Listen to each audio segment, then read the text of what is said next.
Olá! Segundo o Ministério da Saúde, o Alzheimer é a forma mais comum de declínio cognitivo em pessoas com mais de 60 anos. Além dos desafios impostos pela doença, os pacientes ainda enfrentam o preconceito. O Relatório Mundial de Alzheimer, publicado em 2024, revelou que 88% das pessoas diagnosticadas com essa condição relatam sofrer discriminação. E para falar sobre esse assunto, eu recebo aqui no estúdio Leonardo Brandão, que é professor da Escola de Medicina da UFOP e especialista em neurologia. Professor, obrigada por aceitar o nosso convite. Eu que agradeço. E professor, para iniciarmos, explica pra gente o que é o Alzheimer. Ele é a mesma coisa que a demência ou são patologias diferentes? Bom, para a gente iniciar, na verdade, a terminologia demência é uma terminologia que a gente tem que evitar de utilizar nos dias atuais, porque ela tem aí um caráter um pouco pejorativo. Não é legal a gente se referir a uma pessoa como sendo demente. A gente opta hoje em dia por utilizar um termo que a gente chama de declínio cognitivo ou deficiência cognitiva. A doença de Alzheimer, sem dúvida alguma, será a principal condição associada a declínio cognitivo. A questão muito importante envolvida na doença é que o diagnóstico dela até hoje ainda continua sendo um diagnóstico de exclusão. Embora ela seja mais comum, a gente não tem nenhum tipo de exame que com certeza absoluta nos evidencie que aquela pessoa tem Alzheimer. Então a gente tem que excluir outras condições para lá no final chegar a um possível diagnóstico de doença de Alzheimer. Professor, você começou aí falando sobre o diagnóstico, né? Quais que são os estágios da doença? Muitas vezes, o que vai acontecer? A pessoa ela começa evoluindo com uma condição que a gente chama de declínio cognitivo leve, tá? O declínio cognitivo leve, a pessoa vai ter uma alteração isolada de memória. Então é aquele idoso que começa a ter dificuldade com datas, começa a ter dificuldade com senha de banco, com nome de netos, tá? Mas as atividades de vida diária estão completamente preservadas. Ele consegue tomar banho sozinho, ele consegue ir à rua sozinho, ele consegue dirigir, ele consegue fazer as coisas normalmente. Muitas vezes, o que vai acontecer? Isso fica estacionado, fica só nessa alteração de memória, chama-se deficiência cognitiva leve. Nesse grupo de pacientes, alguns podem começar a evoluir para o que a gente chama de deficiência cognitiva maior. Você vai ter um envolvimento de memória, mas com a presença de um acometimento de outros domínios cognitivos, como atenção, cálculo, comportamento, que vão começar a influenciar nas atividades de vida diária desse paciente.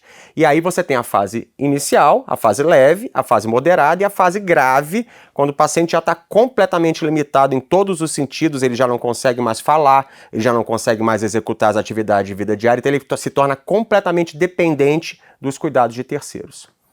E, professor Leonardo, as causas da doença são desconhecidas, né? Mas existem alguns fatores que podem contribuir para o desenvolvimento dessa condição, não é isso? Sim. É uma doença que ela é multifatorial, tanto em termos cerebrais, você tem uma série de mecanismos que estão envolvidos, e a gente já conhece razoavelmente bem quem são esses mecanismos. Agora, a grande questão é quem dispara, né? Porque a doença de Alzheimer, na verdade, ela é uma tempestade perfeita.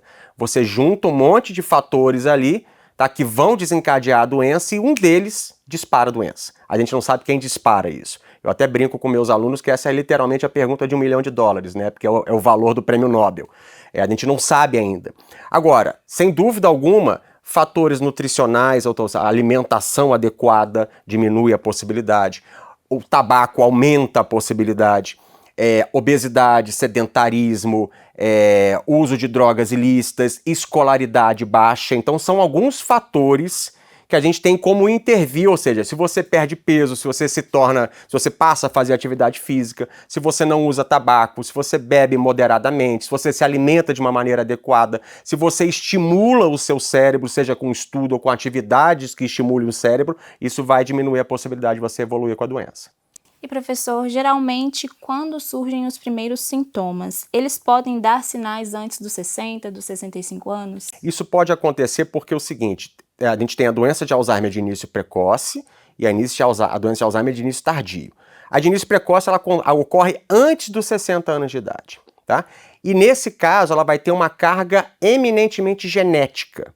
Tá? É um distúrbio genético que vai fazer com que aconteça no cérebro as alterações associadas à doença de Alzheimer. Na doença de Alzheimer de início tardio, ou seja, após os 70 anos de idade, você tem também a participação de um componente genético que não é tão importante quanto na início precoce, associado a outros mecanismos. Então, quando a pessoa começa muito precocemente com a doença, é genética. Tá? E o grande problema da doença genética é que ela é muito mais agressiva, ela é muito mais rápida e ela responde muito menos às propostas terapêuticas que existem hoje em dia. Tá? Então, quando a pessoa tem menos de 60 e começa com a doença, isso é genético puro. Quando começa após os 70 anos de idade, tem um componente genético, mas tem outros fatores envolvidos também. E professor, você iniciou aí a nossa conversa, né, a nossa entrevista de hoje falando sobre o diagnóstico. Gostaria de te pedir para você se aprofundar mais nisso, né? Como que é feito então o diagnóstico do Alzheimer? Hoje em dia o que a gente tem que fazer é o seguinte, o diagnóstico é um diagnóstico de exclusão, tá? Na verdade, a única opção, entre aspas, que nós temos hoje em dia para te dar certeza absoluta que o paciente tem Alzheimer é biópsia cerebral. A gente não vai sair fazendo biópsia cerebral em todos os pacientes, não tem sentido, né? Porque existem algumas alterações neuropatológicas muito específicas da doença que a gente vai conseguir ver por uma amostra de biópsia. Agora, o que a gente tem que fazer então? A gente tem que excluir outras condições, tá? Como, por exemplo, hipovitaminose, vitamina B12 baixa, vitamina D3 baixa, distúrbios renais, distúrbios hepáticos, distúrbios tireoidianos, infecções sexualmente transmissíveis, como, por exemplo, sífilis, o próprio HIV. Então, tem uma série de condições clínicas que você tem que excluir para depois que você faz essa exclusão, você poder virar para uma família e virar para um paciente e falar assim, olha, provavelmente, possivelmente é doença de Alzheimer, tá? Por que provavelmente, possivelmente? Porque eu não vou ter uma certeza absoluta, porque eu não tenho um exame que me dê uma certeza absoluta. Agora, de qualquer maneira, a gente tem que ser muito cuidadoso com esse diagnóstico. Não é um diagnóstico que você pode dar de sopetão, assim. Por quê? Porque o diagnóstico de doença de Alzheimer vai mudar a vida de todo mundo. Vai mudar não só a vida daquela pessoa que tem a doença, mas também de todo mundo que está no entorno, aqueles familiares. Os familiares vão, teoricamente, adoecer junto com aquela pessoa. Então a gente tem que ser extremamente cuidadoso quando você pensa num diagnóstico desse e quando você passa o diagnóstico para a família. E ainda sobre o diagnóstico, como saber, então, quando a gente deve procurar ajuda? Quando o paciente começar a apresentar esse tipo de alteração, mesmo que ele está com distúrbio de memória, de vez em quando ele esquece uma data, de vez em quando ele esquece um compromisso, esquece a senha do banco, tá? Acho que todo mundo, em linhas gerais, acaba esquecendo, né? Por conta dessa vida atribulada que todos nós temos. Mas isso é um negócio que começa a ser sistemático. Tá? Então, se você começa a perceber que a pessoa está com distúrbio de memória, e muito embora esteja fazendo tudo normalmente na vida dela, consegue fazer as atividades de vida diária, toma banho sozinho, se alimenta sozinho, senta para assistir uma televisão, lê um livro, pega o carro, mas a memória de vez em quando dá uma falhada. É interessante levar. Tá? Levar a um especialista, um neurologista, um bom clínico, um geriatra, que são os especialistas que vão poder startar essa investigação. Porque é interessante o seguinte, se você tiver uma condição mais simples de ser tratada, uma hipovitaminose, um distúrbio da tireoide, alguma coisa assim, você vai tratar e vai resolver. E vai resolver, inclusive, vai diminuir a possibilidade de você ter outras complicações além dessas complicações que estão acontecendo.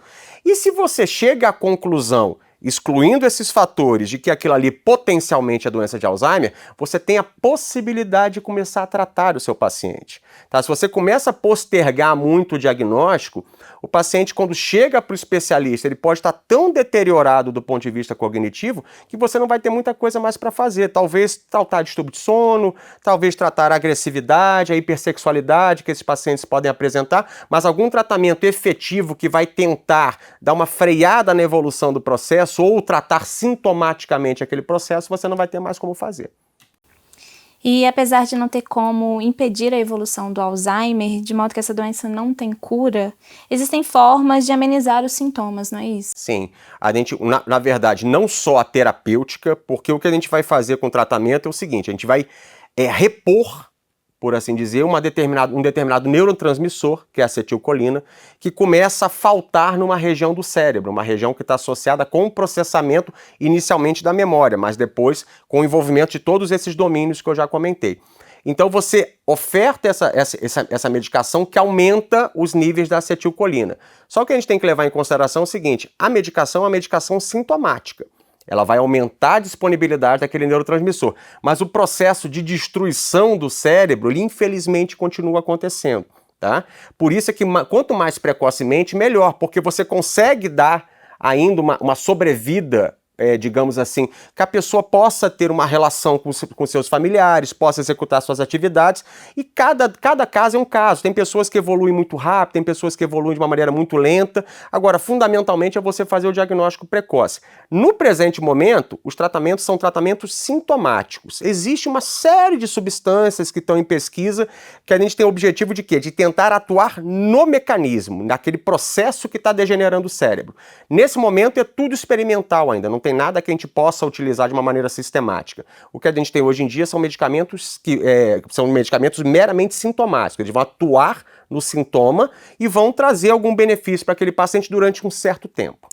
É importante ressaltar que esses medicamentos estão aí disponíveis no SUS, né? Sim, são todos disponibilizados pelo Sistema Único de Saúde. Existe aí uma necessidade de um processo de dispensação. Esses medicamentos são de responsabilidade de dispensação da Secretaria de Estado, aqui no nosso caso em Minas Gerais. As medicações, a rivastigmina, donepezila, memantina e galantamina são todas disponibilizadas. Só que o que acontece? Existe um processo. Tá? O médico assistente ele tem que preencher uma documentação, tem que fazer inclusive a exclusão desses processos, hipovitaminose, distúrbio de tireoide, por aí vai, ou seja, tem que ter uma razoável certeza de que aquilo ali é doença de Alzheimer, e aí a Secretaria de Estado libera, encaminha essa medicação para a Secretaria Municipal, no nosso caso aqui em Ouro Preto chega na Secretaria Municipal, e aí isso é disponibilizado para o paciente. São medicamentos mais caros, mas são medicamentos completamente liberados e disponibilizados pelo SUS, desde que siga esse regramento na liberação. E professor, como você disse aí mais cedo, né, essa é uma doença que atinge todas as pessoas em torno do paciente, né? Como pensar então na saúde física e mental dos familiares e dos cuidadores? É uma doença muito triste, né? Porque o que acontece? Para o paciente, muitas vezes, ele não vai perceber o que está acontecendo. Porque ele começa a desconectar do ambiente, ele começa a não reconhecer as coisas, daqui a pouco ele se desliga, ele não percebe o que está acontecendo. Mas para os familiares, para as pessoas que o acompanham no dia a dia, é muito triste, é muito traumático. Você vê aquela pessoa querida, que era uma pessoa ativa, era uma pessoa muitas vezes extremamente inteligente, bem-humorada, alegre, que estava sempre falando, sempre conversando, sempre fazendo suas coisas, e de repente ele vai deteriorando, como se estivesse murchando, como se fosse uma vela que está apagando, né? Isso é muito triste. Então, a doença de Alzheimer, por isso que a gente tem que ter muito cuidado no diagnóstico, né? Porque é uma doença que vai trazer adoecimento para todo mundo, para aquela pessoa que está doente, mas também para as pessoas que estão no entorno. Então, é sempre fundamental que as pessoas que sejam as responsáveis pelo cuidado, que a gente vai chamar, obviamente, cuidadores, né, que eles também tenham algum tipo de suporte médico, tenham algum tipo de suporte psicoterápico, tenham pessoas para conversar a respeito, porque, sem dúvida alguma, não é fácil, tá? Você não só perceber isso que está acontecendo com aquela pessoa, mas também dar o cuidado adequado para aquela pessoa, que ela fica completamente limitada. Tá? Algumas pessoas falam, fica igual a criança. Não, não fica igual a criança, porque criança, você vai chamar a atenção da criança, você vai ensinar para a criança vai aprender. Aquela pessoa não é igual criança, aquela pessoa está deteriorando, não adianta você gritar, não adianta você xingar, não adianta você tentar ensinar, porque ela não vai aprender. Tá? Ela está justamente ao contrário, está desaprendendo. Tá? Então não é uma condição fácil, tá? Para quem está cuidando, para quem está acompanhando. Então, sem dúvida alguma, essas pessoas precisam ter algum tipo de suporte, algum tipo de acompanhamento. Para finalizarmos, Leonardo, existem formas de prevenir o Alzheimer? Quais cuidados a população deve ter? Existem maneiras de você minimizar a possibilidade, tá?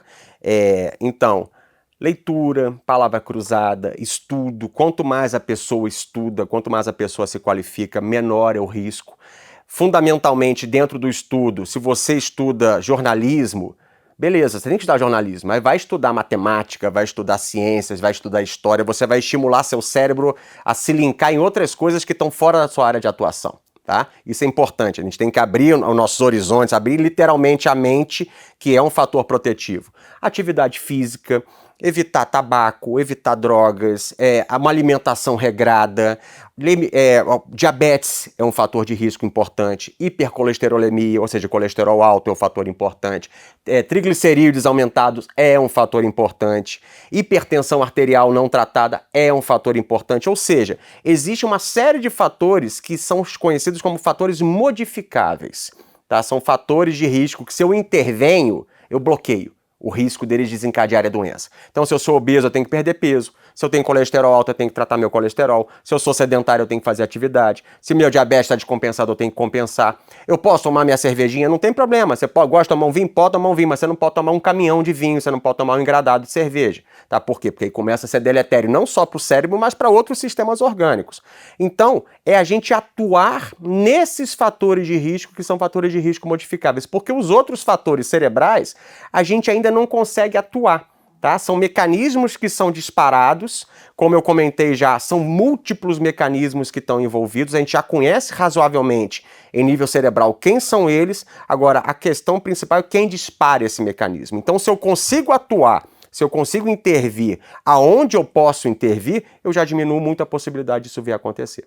Professor, mais uma vez, muito obrigada por essa entrevista tão esclarecedora diante de um assunto tão importante. Eu que agradeço pelo convite, estarei sempre à disposição.